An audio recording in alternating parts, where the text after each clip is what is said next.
Good day and welcome back to another DBZ Dokkan Metal video. In this video we're going to be taking a look at the SS Goten Possessed GT and SS Gohan Possessed GT, and essentially, to cut a long story short, discuss their details and just how good they look. Now, one thing I am going to say is this is a very peculiar unit to get an LR of, but I think it's cool that they're branching out, even if it is branching out so wide.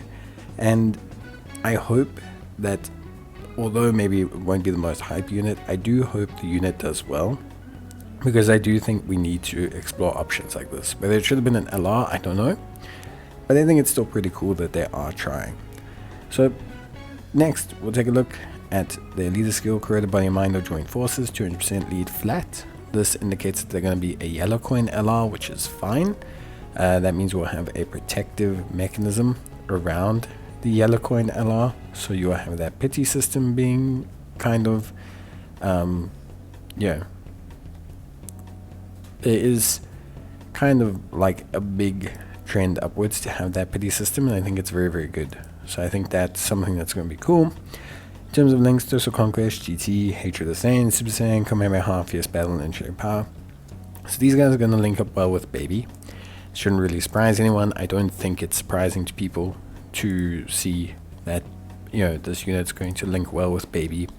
Very clearly they're designed to work with him. They function really nicely with him. They will also link well, I believe, with the Trunks Possessed. So Trunks Possessed should link well with them. And in general, they should be pretty good. I think the big thing is that they're missing the bad bosses, which is the biggest shame. But they'll share consistence like GT, Thirst of Conquest, Hatred of Saiyans, and Fierce Battle, which is enough really to kind of make it work. In terms of passive, this is where things get quite interesting. So they'll have an entrance activation when there's a created body and mind category ally on the team. They will get 10% extra evasion for the first turn, and then 10% for the first 3 turns. This means first turn it's a bonus 20%, and from the third turn, or for the third turn, a bonus 10. They have 250% attack and defense, 3 key, and 50% chance, high chance of evasion.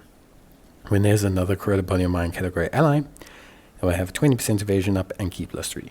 So this means that first turn already they have 90% evasion, and from the third turn they will have 80% evasion and then 70% ongoing. And then before attacking they have 10% evasion. So that means first turn 100%, third turn 90%, and then finally from the fourth turn onwards, or their third appearance onwards I should say, they will have an effective 80% evasion rate before attacking, provided you have a corroded body and mind category ally. So basically they are a pseudo evasion tank, which is pretty good when you consider all things involved. So they can act as an evasion tank for a Baby on one rotation, which is really, really nice. And then you could have potentially make a Shenron functioning as the tank on the other rotation. Obviously, if there is disabling of evasion, it's a problem for these guys, and that's very clear. But for me, it's still really, really cool to see them build like a really good pure evasive tank. After evading an attack, they get an additional super. Every attack evaded gives them extra key, attack, and defense up 150, 250%. And this is very good. Like this will kick in very nicely. But it's more their on 24 key that matters the most. But when attacking with 18 more key, they launch an additional attack. There's a great chance for becoming super. And when attacking with 24 key, they get attack of 100% up and created body and mind category boost of 20%. So why this is so important is because it's multiplicative. So it's an on the super effect, it kicks in with their already building up effect, and it kicks in nicely with the 60% attack boost in support that you get from a friend Super Baby 2 or an ally Super Baby 2. So this is huge. They're going to be a very solid damage dealer with support. They have built-in additionals as well, too, so that's very, very good. And they have anywhere ranging from 80% to 100% evasion. I think they look pretty good. Yes, you can build them pretty much pure crit and evasion as necessary, which is all solid. In terms of active skill, this can be activated from the next attacking turn after they've evaded an attack, including supers, once only.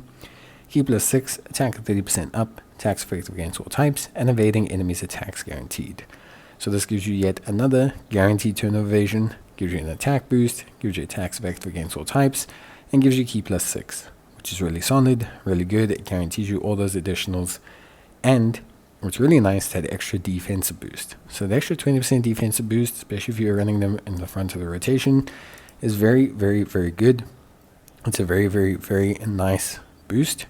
As it says here, Corroded Body Mine can upgrade allies 20% defense up. So it's very nice to have your first unit in the rotation get that. It just boosts the defense of everyone else. Very good. Because it's on super. So again, it's a different layering to traditional sports. And then we have your categories. So Corroded Body Mine, Joint Forces, Hybrid Saiyan, Super Saiyan, Earthbred Fighters, Terrifying Conquerors, Mission Execution, Kamehameha. Decent categories, nothing wild, but decent.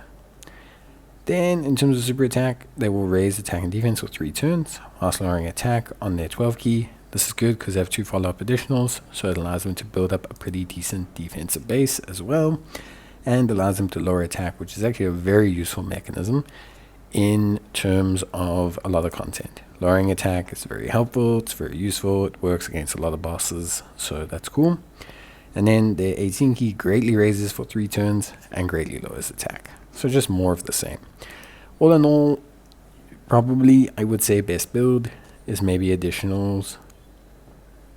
Yeah, it's crit. Definitely crit as high as you can go.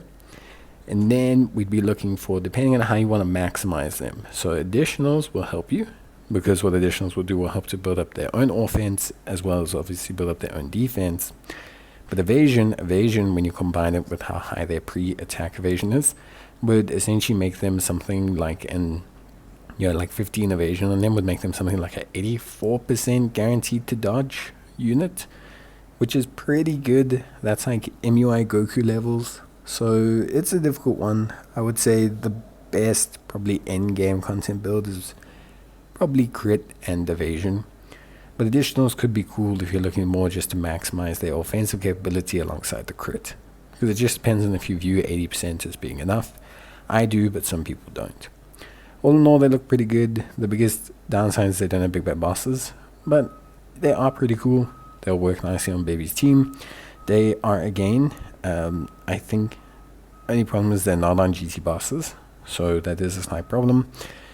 But ultimately, they are still really cool, and they're going to be interesting to see. So yeah, give me your thoughts and opinions down below. See you guys in the next one. Bye.